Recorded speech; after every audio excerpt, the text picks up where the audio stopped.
Serahkan kunci mobil itu sekarang. Bentakannya memecah kesunyian sore itu seperti kaca yang dijatuhkan ke lantai marmer. Tajam, mengejutkan, dan menyisakan getaran yang membuat dadaku sesak.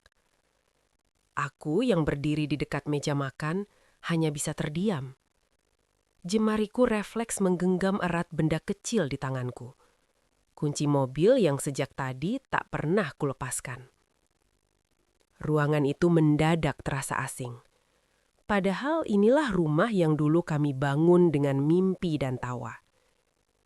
Cahaya matahari senja yang masuk dari jendela besar kini justru menciptakan bayangan panjang di wajah suamiku. Membuat ekspresinya terlihat lebih keras, lebih dingin, lebih seperti orang asing. Tangannya terulur kasar ke arahku. Bukan seperti seorang suami yang meminta, tapi seperti seseorang yang menuntut hak yang bahkan bukan miliknya. Tatapannya tajam, penuh tekanan, seolah aku tidak punya pilihan selain menyerahkan apa yang ia inginkan. Aku menelan ludah. Ada banyak hal yang ingin kukatakan, tapi semuanya seperti tertahan di tenggorokan. Bukan karena aku takut, tapi karena aku sedang memilih. Memilih untuk tidak lagi bereaksi seperti dulu. Dulu mungkin aku sudah gemetar, sudah menangis, sudah meminta maaf tanpa tahu salahku apa. Tapi hari ini ada sesuatu yang berbeda. Aku menatapnya lurus, mencoba membaca apa yang sebenarnya tersembunyi di balik kemarahannya. Dan di sanalah aku melihatnya. Sesuatu yang selama ini ia berusaha sembunyikan rapat-rapat. Bukan sekadar emosi sesaat, bukan sekadar kesal. Itu adalah keserakahan. Keserakahan yang tumbuh perlahan seperti retakan kecil di dinding yang lama-lama membesar dan merusak segalanya. "Kenapa diam?" bentaknya lagi, lebih keras, membuat tubuhku sedikit tersentak. Namun kali ini aku tidak mundur. Genggamanku pada kunci itu semakin kuat. Logam dinginnya terasa menekan telapak tanganku, seolah mengingatkanku bahwa aku masih punya kendali, setidaknya saat ini. Aku menghela nafas pelan. Dalam diam, pikiranku melayang ke banyak hal. Percakapan-percakapan aneh beberapa bulan terakhir, tatapan ibunya yang selalu menilai, dan perubahan sikapnya yang semakin sulit kupahami. Semua potongan itu kini terasa menyatu, membentuk satu jawaban yang selama ini enggan kuakui. Hari ini bukan sekadar tentang kunci mobil. Ini tentang batas yang akhirnya ia lewati. Dan tanpa ia sadari, ini juga hari di mana aku memutuskan untuk tidak lagi diam. "Mau kamu apakan mobil itu?" Aku akhirnya bersuara. Pelan, hampir berbisik. Tapi cukup untuk memecah ketegangan yang menggantung di udara. Suaraku terdengar asing bahkan di telingaku sendiri. Tenang, tapi menyimpan sesuatu yang lebih dalam dari sekedar pertanyaan. Dia mendengus kasar. Wajahnya langsung berubah kesal. "Itu bukan urusanmu. Aku butuh sekarang." Jawabnya cepat. Terlalu cepat. Seperti seseorang yang takut pertanyaannya berkembang lebih jauh. Aku memperhatikannya dalam diam. Cara dia menghindari tatapanku, cara rahangnya mengeras, cara tangannya sedikit gemetar meski ia berusaha terlihat tegas. Semua itu bukan hal yang baru lagi bagiku. Beberapa bulan terakhir, aku sudah terlalu sering melihat ekspresi seperti itu. Dan setiap kali itu muncul, selalu ada sesuatu yang disembunyikan. Jantungku berdetak lebih pelan. Anehnya, bukan karena takut, tapi karena sebuah kesadaran yang perlahan menguat. Ini bukan percakapan spontan. Ini bukan keputusan mendadak yang muncul karena kebutuhan sesaat. Tidak. Ini sudah direncanakan. Rapi, diam-diam, dan mungkin sudah lama. Aku mengalihkan pandanganku sejenak ke arah jendela. Langit di luar mulai berubah warna, dari jingga ke ungu dalam. Senja selalu indah, tapi hari ini terasa berbeda. seolah menjadi saksi dari sesuatu yang perlahan runtuh di dalam rumah ini. "Kamu butuh untuk apa?" tanyaku lagi. Kali ini sedikit lebih tegas. Dia menghela napas keras, jelas mulai kehilangan kesabaran. "Kamu ini kenapa sih? Ribet banget. Udah kasih aja kuncinya." Aku tersenyum tipis, bukan karena lucu, tapi karena semuanya kini terasa begitu jelas. Potongan-potongan kecil yang dulu hanya kecurigaan, panggilan telepon yang tiba-tiba dimatikan saat aku mendekat, pesan yang cepat dihapus, sikap ibunya yang tiba-tiba sering membahas soal aset. Semuanya kini seperti tersusun rapi dalam satu gambaran besar. Dan di tengah semua itu, mobil ini menjadi pusatnya. Mobil yang ia kira bisa ia ambil begitu saja. Mobil yang ia kira bisa ia kuasai tanpa sepengetahuanku. Aku menunduk sebentar menatap kunci di tanganku. Benda kecil ini kini terasa jauh lebih berat dari biasanya. Bukan karena nilainya, tapi karena makna di baliknya. Ini bukan sekedar kendaraan. Ini adalah satu-satunya hal yang benar-benar berada di bawah kendaliku.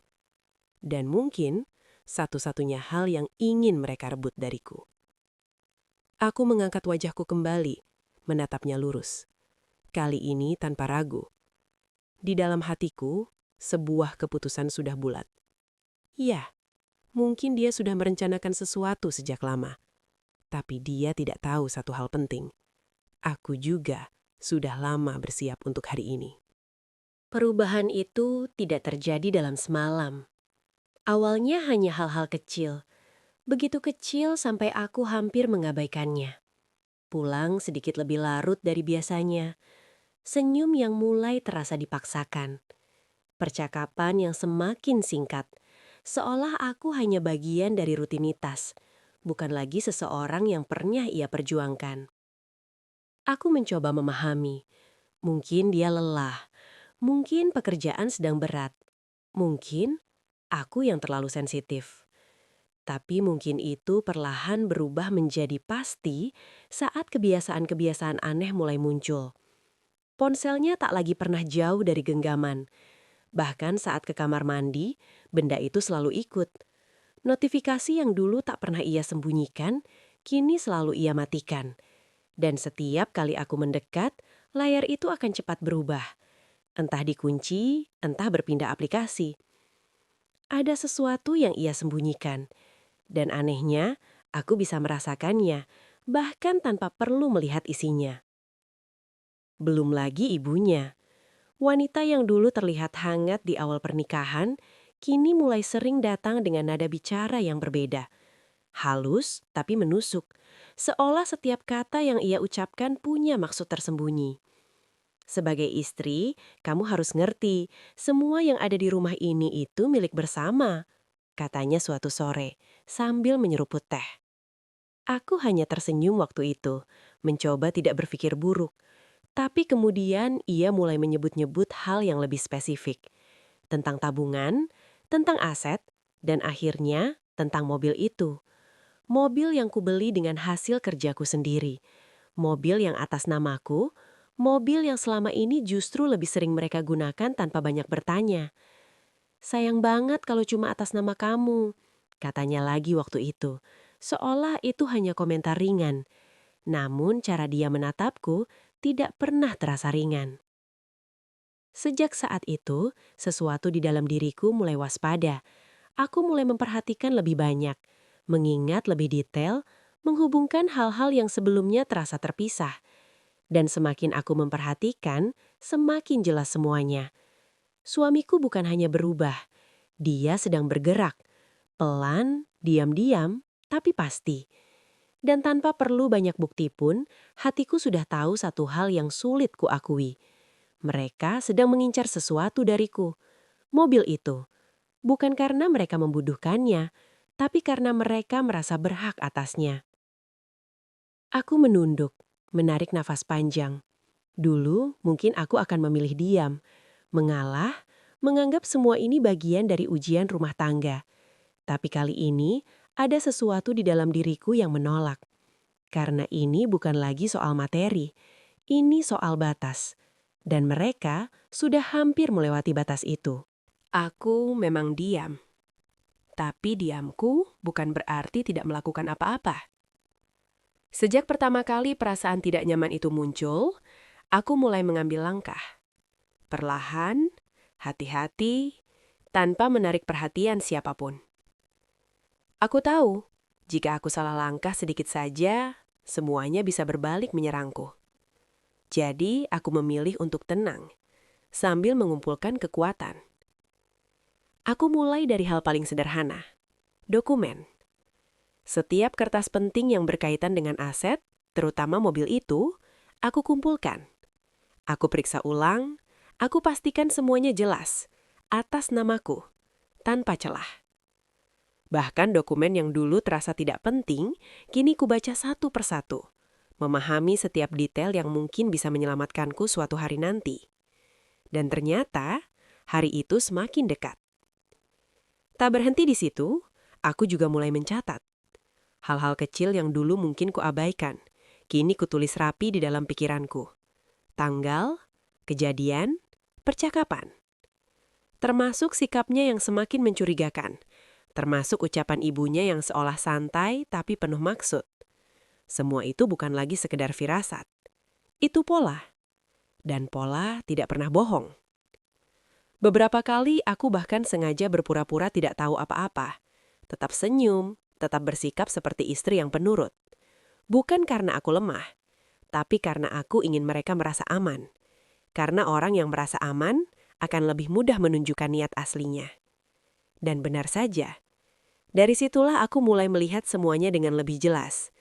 Rencana mereka, cara mereka perlahan membicarakan soal aset, cara mereka mencoba menanamkan ide bahwa semuanya adalah milik bersama. Cara mereka menguji reaksiku, apakah aku akan melawan atau tetap diam seperti yang mereka harapkan. Dan mereka salah besar. Karena di balik diamku, aku sedang menyiapkan sesuatu. Sesuatu yang tidak mereka duga. Aku bahkan sempat berkonsultasi secara diam-diam, memastikan bahwa aku tidak salah langkah, bahwa apa yang kulakukan bukan hanya berdasarkan emosi, tapi juga kekuatan yang sah. Untuk pertama kalinya dalam hidupku, aku tidak hanya mengandalkan perasaan. Aku mengandalkan bukti. Aku mengandalkan kesiapan. Dan yang terpenting, aku mengandalkan diriku sendiri. Aku menatap kunci mobil di tanganku sekali lagi, merasakan dinginnya melogam itu menembus kulitku. Dulu, benda ini hanya sekedar alat untuk berkendara. Sekarang, ini adalah simbol. Simbol bahwa aku masih punya kendali atas hidupku sendiri. Dan jika hari ini mereka pikir bisa mengambilnya begitu saja, maka mereka akan segera sadar. Aku bukan lagi perempuan yang bisa mereka tekan seperti dulu. Cepat, jangan bikin aku marah. Bentakannya kali ini lebih keras, lebih kasar, seolah kesabarannya sudah benar-benar habis. Suara itu memantul di dinding rumah kami. Terdengar asing, seperti bukan lagi suara seseorang yang dulu pernah memanggilku dengan lembut. Aku menatapnya dalam diam. Aneh, biasanya nada seperti itu cukup untuk membuatku gemetar, membuatku buru-buru menurut, takut situasi akan semakin buruk. Tapi hari ini tidak ada rasa itu. Yang ada justru ketenangan yang aneh. Seolah semua ketakutan yang dulu pernah mengikatku, perlahan menghilang. Aku menarik napas panjang, lalu menghembuskannya perlahan. Bibirku membentuk senyum tipis. Bukan senyum bahagia, tapi senyum yang lahir dari sebuah kepastian. "Kamu yakin mau kunci ini?" Tanyaku pelan. Dia langsung mengangguk cepat-cepat. Matanya berbinar dengan sesuatu yang sulit dijelaskan, antara ambisi dan kegelisahan. "Iya, dari tadi aku bilang apa? Serahkan sekarang." Jawabnya tak sabar. Langkahnya sedikit maju mendekatiku, seolah ingin merampasnya jika aku tak segera menyerahkan. Aku menunduk sebentar, menatap kunci itu di tanganku. Benda kecil, sederhana, tapi hari ini menjadi pusat dari semua ketegangan ini. Aku mengingat kembali semua yang telah kulalui beberapa bulan terakhir. Semua kecurigaan, semua pengamatan diam-diam, semua langkah kecil yang kupersiapkan tanpa sepengetahuan mereka. Dan di titik ini, aku tahu, ini saatnya. Aku mengangkat wajahku kembali, menatapnya lurus tanpa ragu. "Baik, kataku akhirnya. Suaraku tenang, hampir terlalu tenang untuk situasi seperti ini. Dia terlihat sedikit terkejut, mungkin tidak menyangka aku akan menyerah secepat ini. Tangannya langsung terulur, siap menerima. Tapi aku belum bergerak. Aku akan kasih. Lanjutku pelan, membuat gerakannya terhenti di udara. Tapi sebelum itu, kamu harus lihat sesuatu. Alisnya berkerut. Apalagi sih? Kamu ini jadi ribet banget. Aku tidak menjawab. Aku hanya berbalik perlahan, melangkah menuju laci kecil di sudut ruangan. Setiap langkahku terasa berat, tapi juga pasti. Di belakangku aku bisa merasakan tatapannya yang mulai berubah. Dari kesal menjadi curiga. Dan itu bagus. Karena untuk pertama kalinya, dia mulai tidak tahu apa yang akan terjadi. Aku membuka laci itu dengan perlahan. Suara gesekannya terdengar jelas di tengah keheningan yang kini terasa menekan. Tanganku masuk ke dalam, mengambil sebuah map coklat yang selama ini kusimpan rapi, tersembunyi di antara benda-benda yang tampak biasa. Map itu ringan, tapi isinya cukup untuk mengubah segalanya. Aku berbalik, lalu melangkah kembali ke arahnya. Dia masih berdiri di tempat yang sama, tapi kini ekspresinya berbeda. Tidak lagi sekedar marah. Ada kegelisahan kecil yang mulai muncul di matanya. "Apa itu?" tanyanya. Nadanya lebih rendah, tapi jelas tidak nyaman. Aku berhenti tepat di depannya, lalu mengulurkan map itu. "Buka saja," jawabku singkat. Dia ragu sejenak. Tangannya yang tadi begitu yakin, kini bergerak lebih lambat saat menerima map tersebut. Seolah ada sesuatu dalam dirinya yang mulai memperingatkan bahwa ini bukan sekedar kertas biasa. Dengan gerakan kasar, dia membuka penutupnya. Lembar pertama terangkat. Aku memperhatikannya tanpa berkedip. Beberapa detik pertama, tidak ada perubahan. Wajahnya masih datar, hanya sedikit kesal. Tapi saat matanya bergerak ke baris-baris berikutnya, sesuatu mulai berubah. Alisnya mengerut. Nafasnya sedikit tertahan. Tangannya yang memegang kertas itu mulai kehilangan kekuatannya. Dia membalik halaman berikutnya, lalu berikutnya lagi. Semakin lama, ekspresinya semakin jelas. Marah itu memudar, digantikan oleh kebingungan. Lalu sesuatu yang jauh lebih dalam. Panik. Apa ini? Suaranya terdengar berbeda. Tidak lagi keras, tidak lagi penuh kuasa, tapi retak, seperti seseorang yang baru saja kehilangan kendali. Aku tetap diam sejenak, membiarkan dia membaca semuanya. Setiap lembar yang ia buka adalah potongan dari rencana yang selama ini ia kira tersembunyi rapi. Setiap kata di dalamnya adalah bukti bahwa aku tidak sebodoh yang ia kira. Dan saat akhirnya dia berhenti membaca, tangannya sedikit bergetar. Aku bisa melihatnya dengan jelas sekarang. Topeng yang selama ini ia pakai mulai runtuh. Aku menghela napas pelan, lalu berkata dengan suara yang tenang tapi penuh kepastian. "Itu jawaban dari semua yang kamu sembunyikan selama ini." Ruangan kembali sunyi. Namun kali ini, bukan aku yang terpojok. Melainkan dia yang akhirnya sadar, aku sudah selangkah lebih jauh darinya. "Itu perjanjian pranikah yang dulu kamu anggap tidak penting." Suaraku tenang, hampir tanpa emosi. Tapi justru itu yang membuat kata-kataku terasa lebih tajam, menembus langsung ke dalam kesadarannya. Dia menatapku dengan mata membesar. Tangannya masih memegang lembaran kertas itu, tapi kini terlihat seperti kehilangan pegangan. Nafasnya tidak lagi stabil, naik turun dengan cepat. Seolah pikirannya sedang berusaha mengejar sesuatu yang tiba-tiba lepas dari kendali. "Gak mungkin," gumamnya pelan, lebih seperti berbicara pada dirinya sendiri. Aku melangkah sedikit lebih dekat, memastikan setiap kata yang keluar dariku tidak bisa ia abaikan. "Kamu ingat waktu itu?" Natapku lurus. "Kamu bilang itu cuma formalitas. Kamu bahkan tidak membaca isinya dengan benar." Dia terdiam. Dan diamnya kali ini bukan karena marah, tapi karena sadar. Sadar bahwa sesuatu yang dulu ia remehkan, kini menjadi tembok yang tidak bisa ia tembus. Mobil itu sepenuhnya atas namaku. Dibeli dari penghasilanku sebelum menikah, dan secara hukum, kamu tidak punya hak untuk menjualnya. Bahkan tanpa persetujuanku, kamu tidak bisa menyentuhnya. Tangannya mulai gemetar lebih jelas sekarang. Aku bisa melihat bagaimana pikirannya berputar, mencoba mencari celah, mencoba menyangkal, tapi tidak menemukan apapun. Aku menarik satu lembar lain dari dalam map itu, lalu menunjukkannya padanya. Dan ini, suaraku sedikit lebih rendah, tapi justru terasa lebih berat.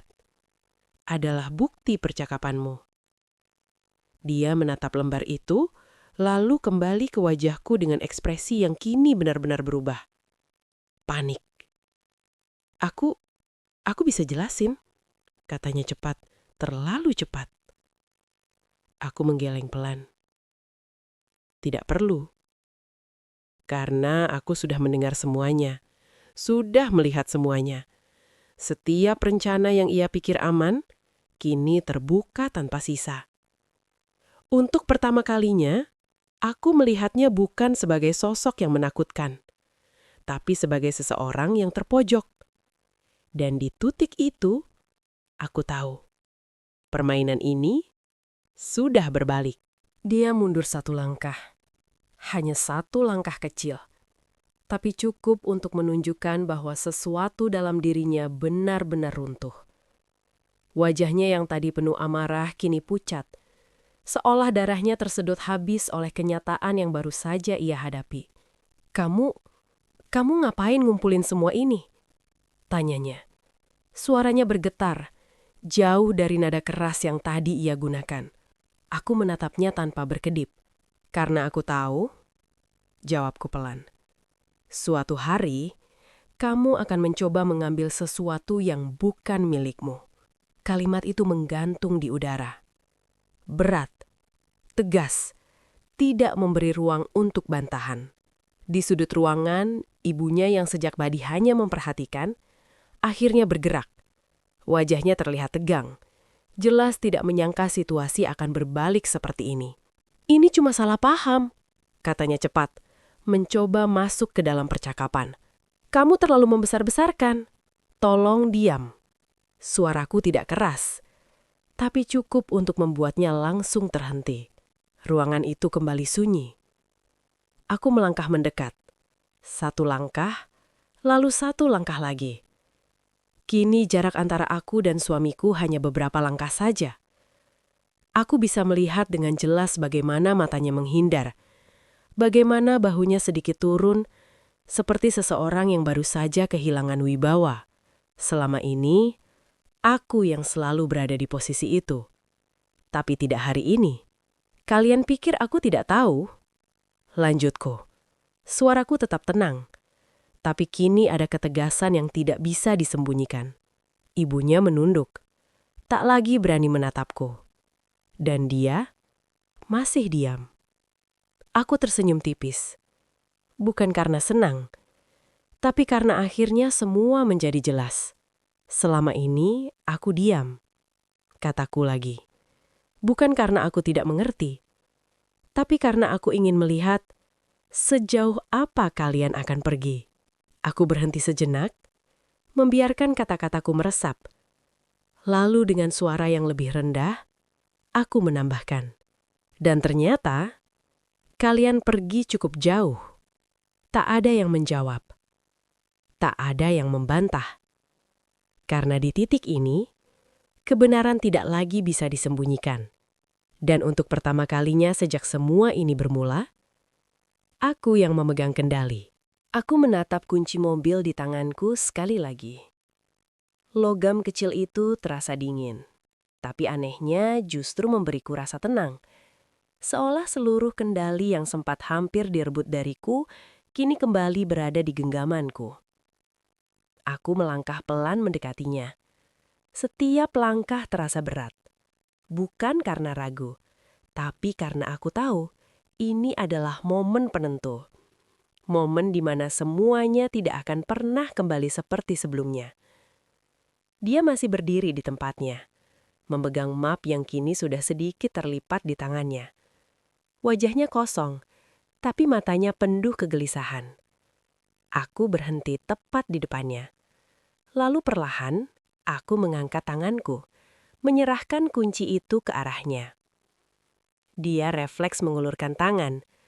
Namun, saat ujung jarinya hampir menyentuh kunci itu, aku menahannya. Hanya beberapa sentimeter dari genggamannya. Gerakan kecil, tapi cukup untuk membuatnya membeku. "Kamu boleh ambil ini," kataku pelan. Suaraku tenang, terlalu tenang untuk situasi seperti ini. Dia menatapku, bingung, sekaligus berharap. Tapi, begitu kamu keluar dari rumah ini dengan mobil itu, aku berhenti sejenak, menatap matanya dalam-dalam, memastikan dia memahami setiap kata yang akan keluar berikutnya. Semua dokumen itu akan langsung sampai ke pengacara. Sunyi. Tidak ada suara apapun, bahkan detak jam di dinding pun seolah menghilang. Tangannya yang tadi terulur kini berhenti di udara. Aku bisa melihat dengan jelas bagaimana jari-jarinya mulai bergemetar. Bukan karena marah, tapi karena takut. Untuk pertama kalinya, dia dihadapkan pada konsekuensi. Jangan main-main. Suaranya pelan, tapi kehilangan ketegasan yang tadi ia miliki. Aku tidak menjawab dengan kata-kata. Aku hanya menatapnya. Tatapan yang selama ini tidak pernah benar-benar kulakukan. Tatapan tanpa rasa takut, tanpa ragu-ragu, tanpa keinginan untuk mengalah. Dan itu lebih dari cukup. Dia menarik tangannya perlahan. Seolah kunci itu tiba-tiba berubah menjadi sesuatu yang berbahaya. Aku bisa melihatnya sekarang. Seseorang yang tadi begitu yakin, kini benar-benar ragu. Seseorang yang tadi merasa berkuasa, kini terjebak dalam pilihannya sendiri. Dan di titik itu, aku tahu. Aku tidak perlu berteriak, aku tidak perlu memaksa. Karena kemenangan sudah ada di tanganku. Ruangan itu akhirnya benar-benar sunyi. Tidak ada lagi bentakan, tidak ada lagi tuntutan, tidak ada lagi suara keras yang selama ini memenuhi rumah ini. Yang tersisa hanya nafas yang tertahan dan kenyataan yang tidak bisa dihindari. Dia menurunkan tangannya perlahan, kunci itu tidak jadi ia ambil. Map di tangannya pun perlahan jatuh ke meja, tanpa tenaga, tanpa perlawanan. Bahunya yang tadi tegang kini terlihat turun. Seolah seluruh beban yang selama ini ia bangun sendiri, akhirnya runtuh di hadapannya. Ibunya tetap diam di sudut ruangan, tak lagi berani bicara, tak lagi mencoba mengendalikan situasi. Untuk pertama kalinya, mereka kehabisan kata. Aku berdiri di tempatku, masih memegang kunci itu. Tapi kali ini rasanya berbeda. Tidak lagi berat, tidak lagi menekan. Aku menatap mereka berdua bergantian, lalu menarik nafas panjang. Di dalam dadaku, ada sesuatu yang perlahan terasa lega. Seperti beban yang selama ini kupikul sendiri, akhirnya dilepaskan. Dan di saat itulah, aku benar-benar menyadari sesuatu. Selama ini aku bukan lemah. Aku hanya terlalu sabar, terlalu lama memberi ruang, terlalu lama berharap bahwa semuanya akan membaik dengan sendirinya. Padahal kenyataannya, tidak semua hal bisa diselamatkan hanya dengan diam. Aku melangkah pelan menuju meja, mengambil map itu, lalu menutupnya dengan rapi. Gerakanku tenang, tanpa terburu-buru, seolah semuanya sudah berada di tempat yang seharusnya. Mulai hari ini, kataku akhirnya, suaraku lembut, tapi tidak bisa dibantah. Semuanya berubah. Dia tidak menjawab, tidak membantah. Hanya diam, menunduk, seperti seseorang yang akhirnya menyadari bahwa ia telah kehilangan sesuatu yang tidak bisa ia dapatkan kembali. Bukan mobil itu, bukan dokumen itu, tapi kendali, dan mungkin juga aku.